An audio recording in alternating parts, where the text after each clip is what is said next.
Hi folks, Pete here from Ashton's Cars, and today we're looking around a 2013 Renault Scenic XMOD.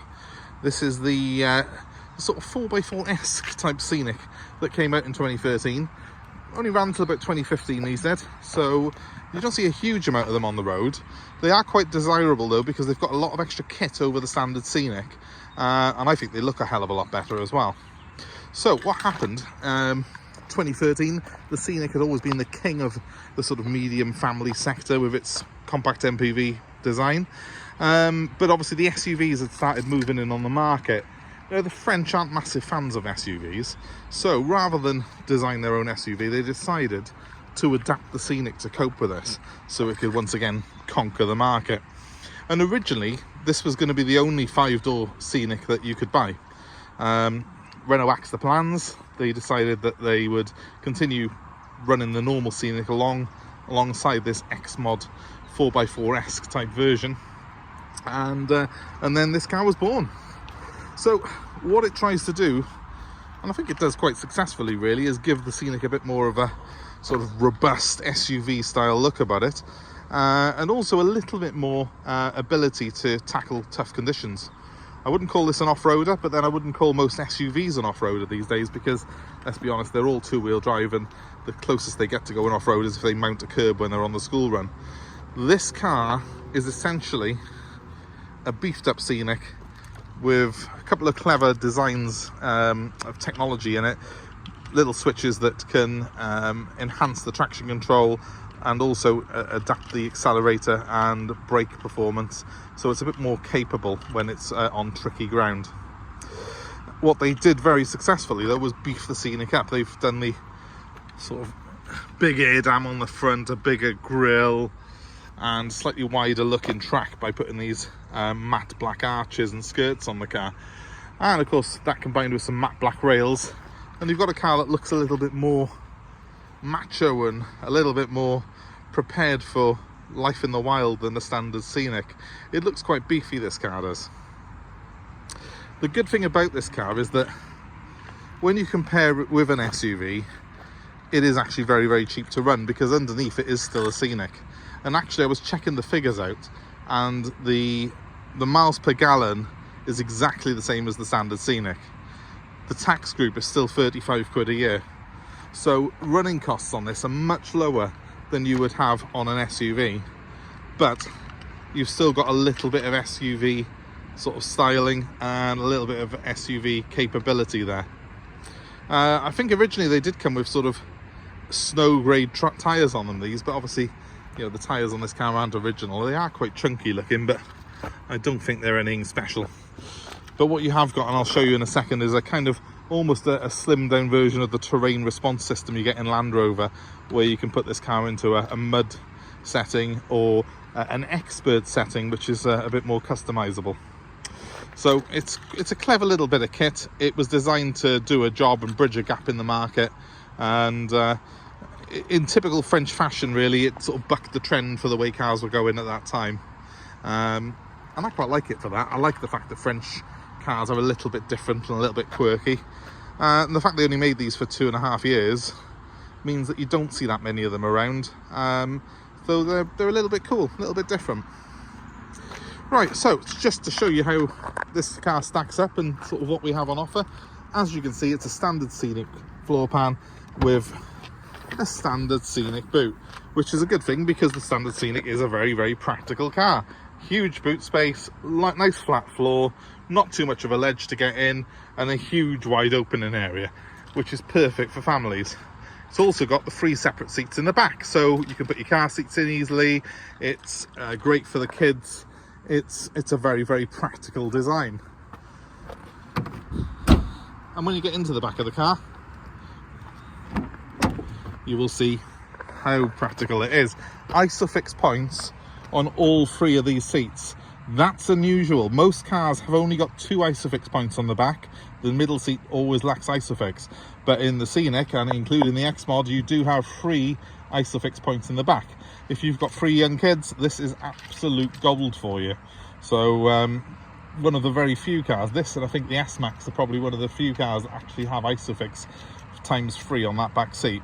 So that's a massive, massive bonus. Then you've got the trays in the back for the kids to help themselves to a drink or a McDonald's and hopefully not make too much mess.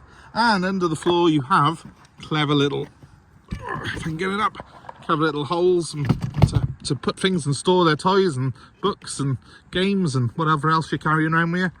And I've now put that one out there. That's better.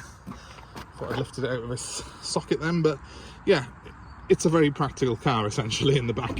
Lots of space. Same in the front. And the great thing about this car is, of course, as you can see, the roof line is nice and high, so there's plenty of sort of head space in the car, loads of room. That translates that you can have quite an upright seating position and have more leg room. And then the XMOD has quite a nice interior. I think it's quite a nice design. Cloth seats, but they've got like a sort of stitched effect on them, which looks quite good. They've worn very well. This particular car has only done 48,000 miles, which is very, very low mileage. Especially when you consider, what is it now, coming up for 11 years old this car is. So, you know, very, very low mileage for the age of it. Has got full service history as well. So this is a really cracking example. Let's jump in behind the wheel actually. It's quite a dull day today, as you can see, so my dashboard's lit up nice there. I've got the TOMTOM DYNAMIQUE model here, which is one of the nicer specs. Let me make sure I can get that key in. There it is. It's a key card ignition. Ignore the fact I was making a faff, it's because I've got a big bunch of keys on me. To start the car, you put the key card in, you press the clutch down and press the start button by there, and off it goes. Now, as you can see straight away, the TOMTOM navigation is firing up. Let's turn that down. So, that will fire up in just a second, the navigation will. It's got really good controls down by here, which you can use to control it. It's kind of like a mouse on a computer. You can move this joystick around and that will move your settings and zoom it in and out. Doesn't look very good on my phone there, does it? Let's try and get a better picture of it. Right, we've got the lights on, but yeah, you can't really see that screen very well there. That's what it looks like. It's just so bright. I could probably do with adjusting the settings slightly on it. It's basically a TOMTOM navigation though, and they're very, very good navigation systems, so certainly not going to be a difficult one for people to use and to master the controls on. This car's also got the dual climate control on it, which is quite an unusual spec. So normally these Scenics seem to have just an air conditioning system. It's nice that this one's got the climate though. And I've also got cruise control as well as speed limiter function on the car. Now I've also got the Bluetooth system, which is a really good Bluetooth system. It's got fingertip controls which are hidden behind here to answer the phone, so that's very easy. And of course you've got this digital display for the speedo, and as you can hopefully see there, 48,000 miles is all this car's done. While it might take a little bit of getting used to that display, it's actually quite good to use, and if I give it a rev you can see how the electronic needle glides across that speedometer there. And let's just turn that off a second. What we've got here as well is a manual handbrake and a 6-speed manual gearbox, so it's nice and easy to maintain. It's the 1.6 DCI engine that Renault put in pretty much all their range around this year, so that in itself means that this car's cheap to maintain, and also means it does 60 to the gallon, which is fantastic. Now, the one thing that is different in here from any other Scenic is this sort of terrain response system. As you can see, it's on road mode at the moment, but I can turn it to be in a forestry mode, which is non-grip road mode on, and expert mode. So varying levels there of off-road ability. I say off-road ability with the broadest of senses because, again, it's not four-wheel drive, and I will stress that, but in the snow you will find that this does handle it a lot better than a regular Scenic, because it'll sort of reduce the nervousness of the inputs in the car. It means that it'll be a lot more settled, and the traction control will step up a gear to make sure that you retain traction in those conditions. But it's not something I'd want to take off on a serious off-road course or anything. But it's going to cater for most people. Most people just want a car that will get them out of trouble in the snow, and this will do that quite easily, quite happily, and probably better than many of the SUVs that you see, which look the part but are really just a car on stilts. So the XMOD was short-lived. There's nothing really else like it that they replaced it with. It sort of ran for 2 years, didn't sell in huge numbers, and then got axed, and then they carried on with the normal Scenic. So it was a bit of a sort of white elephant type thing, but I actually quite like them now, and it does look good with those LED lights and that silver trim on the front.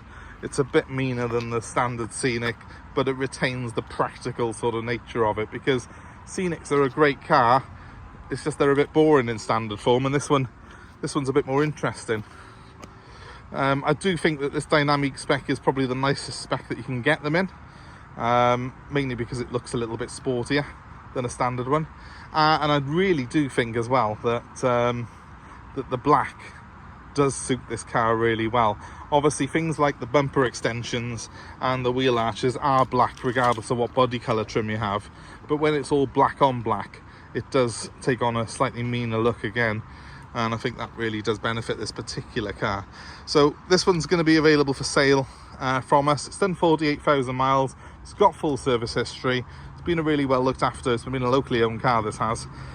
If you're interested in it, please give me a call. My number's 07932 873 646, and the Scenic is going to be available for nationwide delivery, and also we are happy to take your old car in part exchange, so let us know what you got. We'll be happy to work out a deal to suit you. But thanks very much for watching, guys. I hope it's been of interest to you. I'll give you my number one more time if that's okay. It's 07932 873 646, and please give us a like, a share, and subscribe to our channel for more car buying advice and more cars like the Scenic XMOD that I've got here that are available for sale, along with a few bit of content and a bit of sort of car related trivia and interest for you, hopefully. So yeah, if you haven't hit it already, hit the notifications, and make sure you subscribe to the channel, and we hope to see you again very, very soon. Thanks for watching, guys. Have a great day.